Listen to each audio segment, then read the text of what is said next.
especially if you're asking a stranger for their time. Hey, this is Sarah Noel Block, your host of the Tiny Marketing Show, where we teach you the easiest way to win in marketing without all the heavy lifting, because who has time for that? Today, we're talking about how you can convince influencers to speak at your events. So can you just travel back in time with me for a little bit? Maybe I'll insert a sound effect right there. It's not my mouth. When I started Tiny Marketing 4 years ago, I didn't know what I was doing. I definitely did not know how to sell. And what sustained me and continued bringing in new leads and new referrals was my show. Having the relationships that I built on my show, because it was an interview style even way back then, is what sustained my business and helped me gain consistent leads and consistent income that entire time. So I cannot thank all of my past guests enough for propping me up and helping me succeed as an entrepreneur, because I sure as shit didn't know what I was doing. But Lindsay McGuire does from Goldcast. So I am going to drop you right smack dab in the middle of our conversation that we had. And she's going to teach you 3 ways you can convince influencers to speak at your events. Now, this is going to be another multi-parter because she was just chock full of great information, but I got to keep these episodes tight because you guys like that. So this will be a multi-parter. Today, we're focusing on how to convince influencers to speak at your events. Enjoy! Hey there, fellow entrepreneurs and B2B marketers. Before we dive back into the conversation, let me introduce you to a game changer in the lead generation arena, Leadfeeder. Now, we all know the struggle of identifying those elusive website visitors and turning them into valuable leads. But what if I told you there's a tool that not only promises, but delivers on supercharging your lead generation and sales efforts? Enter Leadfeeder. Imagine having the power to identify companies visiting your website, track their behavior in real time, and seamlessly integrate it all with your CRM. Leadfeeder is not just a tool, it's your secret weapon for efficient and targeted lead engagement. What sets Leadfeeder apart? It's the ability to provide detailed insights into visitor behavior, helping your sales team prioritize efforts and close deals faster. With customizable notifications, lead scoring, and GDPR compliance, Leadfeeder is changing the game. Ready to revolutionize your approach to leads and deals? Head over to leadfeeder.com for your free demo today. That's LEADFEEDER.com. Don't miss out on the future of successful lead generation with Leadfeeder. Wink, wink. That is so true. So when you're hosting a virtual event, why should we be bringing in collaborations and influencers and guests? Yeah, great question. I mean, when it comes to live events, if you're doing them all in-house, it can be a little bit easier because you have access to everything you need, right? Yeah. You have your ops people, you have your speakers, you have the content, you control it all.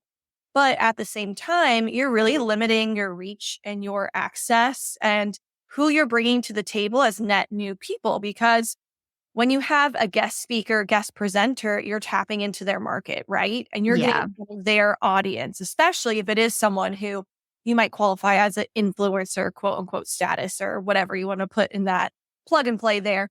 But I would say a balance of the two in your strategy is helpful because it is hard to book speakers for either live events or podcasts or recordings or summits or whatever that kind of thing is.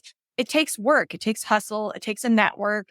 So there's a lot that goes into having a strategy and bringing that into your live event strategy overall. But it is worth it because you will see that now you have a whole new audience to tap into. You have fresh content and perspectives. And then you're also able to have that fresh perspective to be repurposed into other ways. So it kind of can refresh all your other content as well. So we're going to dig into how to pitch these events to guests. But real quick, I just want to say my entire business was built with virtual events and guest speakers. Like the relationships I built with guest speakers was a huge driver in my business. They all became friends, referral partners, collaborators, and it made a big difference. That's all I did. That was the only marketing and outreach. Yeah, no, you make a great point, Sarah. I mean, so at my previous organization, I ran a podcast as the producer for 4 seasons and then hosted as 2. And I still have super strong relationships with a lot of the people who I invited onto that show. And the Yeah. same thing goes for a live event, right? It just helps you build relationships, build connections, have almost like a little like cheerleader group, right? Like, Yes. so you make an excellent point there of that's another reason why you would want to integrate that into your strategy as well. Yeah, I've been mulling over how to continue that relationship in like a systemized way. Like, how do we create like a referral group where we meet up once a month and just say, hey, I got this lead. It's not right fit for me, probably for you though. Yeah, I love that. And one thing I've tried to be strategic with, so I've launched a new show during my time at Gold Pass. I've been here about 6 months now called Donuts in Demand. It's a live monthly show for demand generation marketers. And so now I've kept almost like, oh, this is a dated term. I'm sorry, y'all, but like a Rolodex in my head of the subject matter experts I've had on the show, what they talk about, what are their interest areas, what really gets them jazzed, what's their area of expertise. And so if I'm on LinkedIn and I see someone talking about who should I follow in this realm or who knows about this? Well, now, I'm going to drop a comment and I'm going to tag, Susanna or Sarah, whoever, and be like, oh, they're a great fit for this. I bet they would love to tell you more or explain or to pitch in their thoughts or something like that. That's brilliant. And you're getting them in front of new people. So they're like, yes, thank you. Yeah. And it's almost like a nice way to do the like LinkedIn pods, right? Yeah, that's true. That's true. So let's dig into how to start pitching those guests. Do you have a specific strategy that you teach? Yeah, I would say the best thing to do first is find your warm connections, right? Because we're all getting hounded all day, every day, especially if you're a marketer or if you're in tech, by cold outreach, right? Like, Yeah. need another cold outreach. None of us do. And also same goes for your guests, right? Like, and it's just so much harder and your percentage to convert is so much harder when it is just a cold outreach, especially if you're a new or newer show and you don't have a lot to back yourself up, Yeah. not a well-known brand, if you're not a well-known, person in the industry or whatever kind of goes into that. I always tell people the hardest time you'll ever face is when you are a net new show because you have nothing to show for what you're doing, right? Um, Yes. but I would say the first thing is to tap into your network first. And that doesn't mean just your network, right? Like I work with Palash and Kishore, our COO and our CEO, a ton when I'm sourcing my guests and they're working with me, I'm working with them. And then of course, like my sales team, my CSMs, my whole marketing team. So first and foremost, think about who your ideal guest is for whatever event or series or podcast or YouTube show or whatever it might be. Think about who that is and then ask your fellow colleagues. And that doesn't even just like limit yourself to like the people at your org. Ask some of your, marketing BFFs out in the market or like Those were my first guests. yeah. So think about too who else you can tap into outside your org who can do a warm intro. And of course, some of that is doing some extensive LinkedIn creeping or Twitter creeping or whatever it might be. But I always encourage people first and foremost, like go to your friendlies, right? Because Mhm. they're more than likely to tell you yes. They're more than likely to not be a hard sell. And that'll also give you some confidence, right? Because it's hard if you're doing a bunch of outreach and people just never respond to you or they do Yeah. say, no, thanks. It's sad. It can Yeah, it is. It's like, oh, I was so pumped. Yeah, exactly. So I think start with your easy wins, right? And be sure those easy wins, though, do align with the reason for your show, the outcome of your show, the goals, your ICP, all those things. Don't just do it and just to get a yes, right? It needs to be strategic. But then once you're kind of outside of those friendlies or those warm intros, the best thing you can do is be super prepared, super polished, and super put together. I think that is what set us apart when we started pitching Donuts in Demand when it was a brand new show. Our first episode went live in September. So we haven't been running this for a long time. And granted, we do have some brand equity behind the Goldcast name, but we're not a huge, like massively world known brand name, right? So I would recommend people to take the time when you're creating a new show, especially to make a beautiful pitch deck, to put together a really great synopsis of what your show is, what guests should expect, what benefits do they get out of it. And you'll be able to build that over time as you do run your show and you have like data you can pull into that. But for instance, for us, when we were net new and it was like, well, I can't tell you how many people will attend or like the duration of their attention or anything like that. One thing you can do is if you have run a similar program or series, pull stats from that. So for us, we had run CMO Diaries for 2 years. We had run Event Marketers Live, I believe, for about a year and a half when I was starting my outreach. So because I knew Event Marketers Live was going to be the most similar show set to Donuts in Demand, different audience, but similar kind of style, similar marketing, similar cadence, I just pulled in stats from where they had been and what those were resulting. And I made it clear, like, these are not our own stats, but this is a previous series we've run. We're hoping it to be similar. Here's somewhat of what you can expect. And I think that helps too, because then people understand the value and benefit, right? Because time is money, especially if you're asking a stranger for their time. Absolutely. And if it's like a smaller business and you don't have any previous events, you might look at, well, what's your reach on social? How many people follow you across all of your channels? Maybe how many visitors do you have on your website per month? Those are stats that you can still pull in if you don't have previous stats from live stream shows or podcasts or whatever. Yeah, that's a great point. And one thing that Mara, the CMO of Qualified, brought up, we ran a series masterclass all about creating, launching, and maintaining an ongoing live event series. And she talked about when Qualified started their first ongoing recurring series, they tried to position themselves and make themselves look a lot bigger than they were, which was like a brilliant strategy. And I think what you just said ties into that of, well, you might not have stats for the show because it's net new, right? But you have other stats attached to your brand that you can play into that pitch, play into that story that can make you look a lot bigger than you might be, if they really dig past it. Exactly. When you're looking at your followers across multiple channels, it's going to make you look a lot bigger than, well, I haven't run the show yet, so I have 0 listeners. 100%, 100%. Okay, so we want a warm list or a friendly list. We want a pitch deck. Is there anything else we need? I would say too, just be thinking about what's in it for the speaker. Like, why you're doing it, right? It's because you want to get content. You want to produce something great for your audience. You want to connect with new markets. Like, all the selfish reasons you're doing it. But thing is, like, the person you're reaching out to, especially if it's someone cold or you don't have a warm intro or whatever it might be, like, they're not going to care about why you want to run the show, right? Like, they're going to care about, well, what am I going to get out of it? So just being very clear on the expectations of what you're asking them for. So is there a prep call? Is there a tech check? How much prep work will you do beforehand? And just setting expectations, I think, can really help, especially, again, when it might be someone who has never heard of your brand, never heard of your product, never heard of you.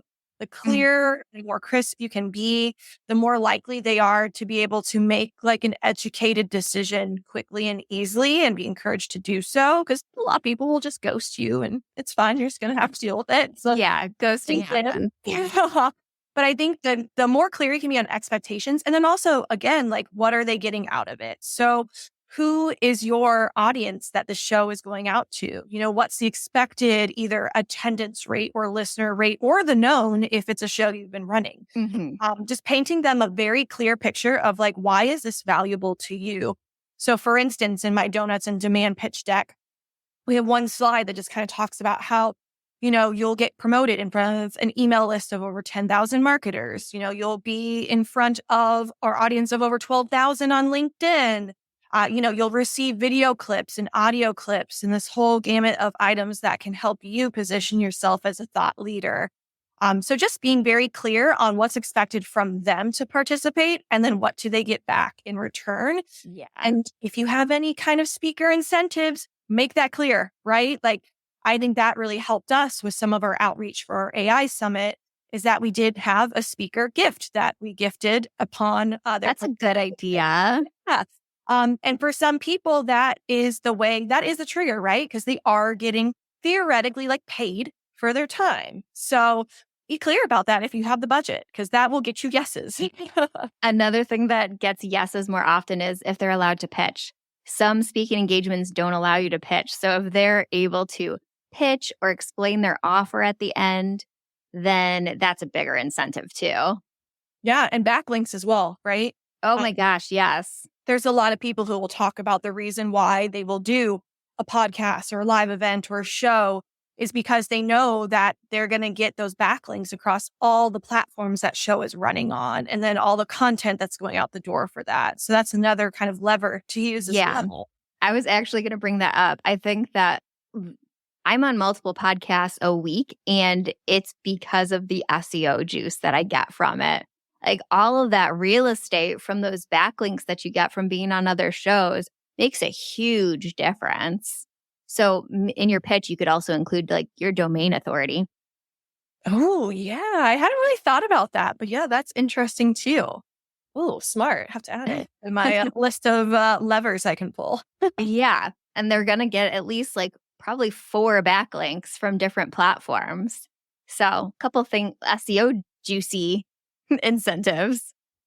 Yeah. And then one other thing to tap on to that kind of conversation too, if you are using the content you are capturing from those recordings or events and then repurposing them into blog posts or long form content, things like that, once you have your event series show up and running, have that be part of the outreach too, right? Like if you're able to provide them some context of this is what you'll get and this is the quality of what you'll get, that also will then kind of bump up the percentage of people who will take the time to view it and also like tell you yes. And if it's a no, even if it is a no, you've at least like driven them to some of your content. They've seen your brand. They see what you're putting out to market. And even if it's a no right now, that might stick in their head. And there might be something else that's triggered from that further down the road as well. That just made me think of like the possibly running surveys with your guests after the fact to find out how many leads they got from it, what converted. Running sort of a survey that you could get an overarching case study from, like this is the result. These are the actual results that my guests are getting from the show. And as guests, from the guest perspective, you can start tracking a little bit of that. I create custom landing pages for every show I'm on with custom URLs for each one so that I'm able to track what shows drove new subscribers or new conversions. One show I was on, which I was like, I'm not sure if I want to be on it or not, but okay, I don't have anything at that time. Ended up driving me 5 leads by the end of the episode. It was a live stream. And I don't think there were that many attendees live because, it was mostly supposed to be like an on-demand thing. But just during the live recording of it, 5 leads came through. See, you never, ever know, and being able to track that too is so smart. And then you can go back and tell that person too, like, hey, guess what? Like, I did. Yeah, exactly. And I will say regarding that guest outreach strategy too, once you have your show up and running, one smart thing to do is to also ask your guests if they have any referrals of other guests that you should ask. That's such a good point. So Alexander Lapa runs the Agents of Nonprofit podcast, which I was on because I'm very involved in the nonprofit community here. And he asked like, hey, let me know if you know anybody who would be great for the show and a good fit. And then I selfishly I'm a member of Junior League of Indianapolis. So I was like, of course I do. Let me intro you to our president who can definitely talk about, nonprofits and this world. Nice. So that's another strategy too, to integrate into your series process, your show process is once a guest has come on and they've had their interview or done their live event, be sure to outreach to them and say, hey, do you have anyone who'd be a good referral or you think would enjoy being on the show? And then again, you're going to secure that warm intro and it's going to be great. So Yeah. don't forget to ask people who have been involved in your series or show, who do you think would be a good guest? That's really good. And from the guest perspective, when you're doing that warm intro for a live stream or a podcast, you're creating some goodwill between that person you're introing and you, because they're probably wanting more visibility, more authority, and you're offering them the opportunity for that. We can all be friends. Yes, let's all be friends. And that is that. I hope you enjoyed this episode. Lindsay dropped some amazing nuggets. I would say my favorites were having a pitch deck when you're trying to get those big guests so you can show them the stats that they're going to have. Like, this is how many LinkedIn followers we have. This is how many people typically view the show. That will help really reel in those big guest stars and show them what's in it for them. Like, how many backlinks should they expect to see? Can they pitch on the show? Hint, always allow them to pitch, because why be on a show if you can't pitch? There are so many good things in here, so I hope you were writing them down. And check out the transcript if you just want to go through and find them really quick. If you enjoyed this show, I'd love for you to like, rate, review this wherever you're watching. If you were listening, if you're watching on YouTube, you can leave a comment and I will see it. And more than anything, I would love if you just hit that share button and share it with your friends who are interested in marketing, or they're a small business wearing many hats and they need to learn how to market when they don't have a ton of time, because that's what we're all about over here. Marketing so you don't burn out and the most efficient way possible. I'm a solo entrepreneur and I do it. I'm showing up for you and I can show you how to do it too. All right. Thank you again. I wonder if you hear that clap right there. Thank you again for watching. I love you. I love you. I love you. Goodbye.